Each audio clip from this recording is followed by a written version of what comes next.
Inside LeBron James' 5 greatest regular season games against the Detroit Pistons, a look back at LeBron James' 5 highest scoring regular season performances against the Detroit Pistons, June 26, 2003, was a night expected to bring glory for two Midwestern NBA franchises. Picking number 1 overall, the Cleveland Cavaliers selected Akron teen LeBron James. Picking number 2, the Detroit Pistons took Serbian teen Darko Milicic. Surely, draft experts said, the duo would lead their new franchises in battling for Central Division superiority for years, honing each other's skills on the way to NBA history. Well, they were half right. With his 36th-point Tuesday against the Oklahoma City Thunder, LeBron James finally delivered the milestone 2 decades in the making, passing Kareem Abdul-Jabbar for number 1 in NBA career scoring with 38,288 points. Milicic, meanwhile, retired in 2013, a 10-year NBA vet who finished with 2,813 points. Deadline week, evaluating Troy Weaver's trade deadline moves as Pistons GM Omari Sankofa 2, Pistons are comfortable with a quiet 2023 NBA trade deadline. Should they be? Of James' points, 1,471 to 3.8%, came in 61 regular season games against the Detroit Pistons. James has more regular season points against 12 other franchises, topped by his 1,751 against the Bucks, despite playing more games against just 2 franchises, the Atlanta Hawks, at 62, and the Indiana Pacers at 64. That's more a function of timing than anything else. His first 7 seasons, spent in the Central Division with the Cavs, coincided with the Pistons' arguably greatest era, and a renewed focus on defense. The Pistons' ensuing decline into mediocrity, or worse, mostly overlapped with James' times in Miami and Los Angeles, having his opportunities to show up the franchise that was the gold standard when he entered the league in 2003. And yet, James has still produced some epic games against the Pistons, including a 48-point playoff effort in May 2007 that heralded the end of the Pistons' time as Eastern contenders. Though that one, in which he scored the Cavs' final 25 points of regulation and overtime, doesn't count toward the career scoring mark he set with 10.9 seconds left in the third quarter Tuesday. But what about the ones that do? Here's a look back at James' 5 highest-scoring regular season performances against the Pistons, April 17, 2005, 37 points Pistons 90, Cavaliers 87, how long ago was this? The Pistons entered the game at the Palace of Auburn Hills with the number 2 seed in the East locked up, while the Cavs were jousting with the New Jersey Nets, 40-40, and the Philadelphia 76ers, 41-39, for the final 2 spots in the East field. Also, LeBron James Jr. was just 194 days old, now better known as Bronny. He was named a McDonald's All-American last month. Accordingly, James stepped up to the moment in the first half, putting up 25 points on 8-for-15 shooting as the Cavs built a 52-40 lead through 2 quarters. It helped that the Pistons were tussling more with the refs than the Cavs, racking up 3 technicals among their 9 personal fouls. But the third quarter was a different story, as Chauncey Billups ignited for 16 points on 6-for-6 shooting and the Pistons tied it at 65 all heading to the final quarter. In the fourth, the Pistons took the lead for good with 9:46 remaining, on a Tayshaun Prince layup. But the Cavs kept it close, and in a 2-point game there was little doubt who was getting the ball, despite James' 2-for-6 mark in the quarter, and 4-for-18 in the second half. With 19.9 seconds left, James attempted to tie it for the first time, launching a 15-footer. It was blocked by Prince, who gathered the rebound and fed the ball to Billups. After Billups split his shots, the Cavs got the rebound trailing by 3 and set up a play for James at the top of the key with 9.9 seconds left. On him, again, was Prince, who wasn't fooled by James' head fake ahead of a shot in the final second. With the amount of time on the clock, I knew he wasn't going to the basket, so that made it easier, Prince said.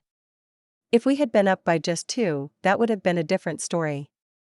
Billups knew how this one was going to end. Tayshaun's length is a problem, the guard said. Once Tayshaun didn't take the pump fake, I knew it was going to be a tough shot for him. Prince stayed in front of the shot, which went short and into the waiting arms of Ben Wallace with 1/10 of a second left for his 15th rebound of the game. "Everybody knows this was a costly loss," James said afterward. Indeed it was, as the Cavs would win their final 2 games, but so would the 76ers and Nets, to lock up the 7 and 8 seeds, respectively. James' playoff debut would wait until 2006, a second-round loss to the Pistons in 7 games. January 28, 2011, 39 points, Heat 88, Pistons 87. 6 years later, James was in the first season of taking his talents to South Beach, having teamed up with Chris Bosh and Dwayne Wade in Miami, and still looking for his first title. James opened at American Airlines Arena, in the second night of a back-to-back, however, without Bosh, sprained ankle, and Wade, sprained wrist, for just the second time all season. No matter, James was on a roll, hitting 5 of 6 shots, plus 3 of 4 free throws, for 13 points in the first quarter. His shooting wasn't as sharp in the second, however, going 5-4-10 en route to 10 points and a 3-point Miami deficit. The third was even worse, as James hit just 2 of 6 shots, and 2 of 3 free throws, to get to 30 points entering the fourth quarter.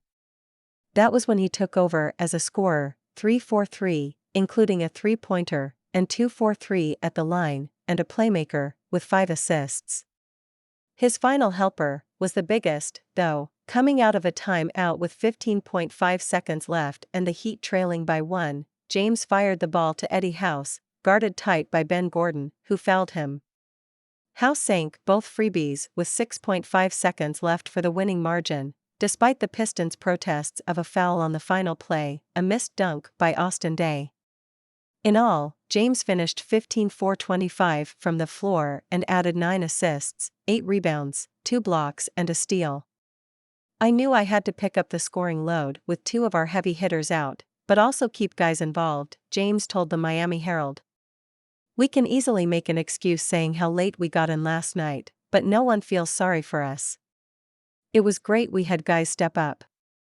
More, LeBron James reflects on his Palace memories versus Detroit Pistons March 5, 2010, 40 points Cavaliers 99, Pistons 92, a night at Quicken Loans Arena in Cleveland that alternated silly, when the full crowd donned wine-colored fleece blankets for 5 minutes to set a world record, and scary, when Pistons guard Rodney Stuckey collapsed during a timeout with 2:30 remaining in the third quarter, was eventually dominated by James. Through it all, though, James piled up the points, scoring 12 points in each of the first, third and fourth quarters, and just 4 points on 2-for-3 shooting in the second. When Stuckey exited, the Pistons had an 8-point lead. But they scored just 3 more points in the quarter and relinquished the lead early in the fourth. James scored 18 after Stuckey's departure on 6-for-10 shooting and finished 16-for-27 with 13 rebounds, 6 assists, 3 steals and 2 blocks. But afterward, he was somber, reflecting on Stuckey and Hank Gathers, the Loyola Marymount senior who died after a sudden cardiac arrest on the court in 1990. Yesterday at practice, ESPN's 30 for 30 about Hank Gathers was on, James told the Akron Beacon-Journal. "That was the first thing that came to my mind. I was hoping that wasn't the case. We are one family. When something happens to a player in our league, it affects all of us." Stuckey missed 6 games, then finished the season with the Pistons and played 4 more in Detroit. March 7, 2007, 41 points Cavaliers 101, Pistons 97, OT after being eliminated by the Pistons in the 2006 playoffs, then losing twice to them in the regular season. James and the Cavs had something to prove at the Palace, as well as something to gain, as they entered the night just 3 games back of the Pistons for the best record in the East. "If we play well, nobody can beat us," James said after his 17-for-31 performance. "We believe that." He said about demonstrating it early, pacing the Cavs with 14 points in the first quarter as they built a 10-point lead. But James made just 2 of 6 shots from the field in the second, and 4 of 8 in the third as the Pistons recovered to build a 9-point lead with just under 9 minutes left in the game. James took over from there, closing out regulation with 11 points while his fellow Cavs scored 10 and the Pistons combined for 12. He tied it on a thunderous dunk with 5.7 seconds left, though he wasn't finished. As time expired, James connected on a three-pointer from 30 feet out that would have given the Cavs the win, but a replay review showed the ball on the tip of his middle finger as the horn sounded, and the teams headed to overtime. In the extra session, James hit 3 free throws to finish off the Pistons, and even elicit some admiration from them. LeBron was great, he had it going, Billups told reporters. That's what makes him a great player. For James, the game was proof the Cavs would eventually dethrone the Pistons in the East. We showed maturity today in a hostile environment, he said. It is very big to come on their court and get a win. We could have easily tanked it, and we've done that in the past. Tonight we executed and got stops. Less than 3 months later, the Cavs would take command of the Eastern Conference Finals on the Palace floor, with James' immortal 48-point, 25 straight performance in Game 5, en route to the first NBA Finals in franchise history.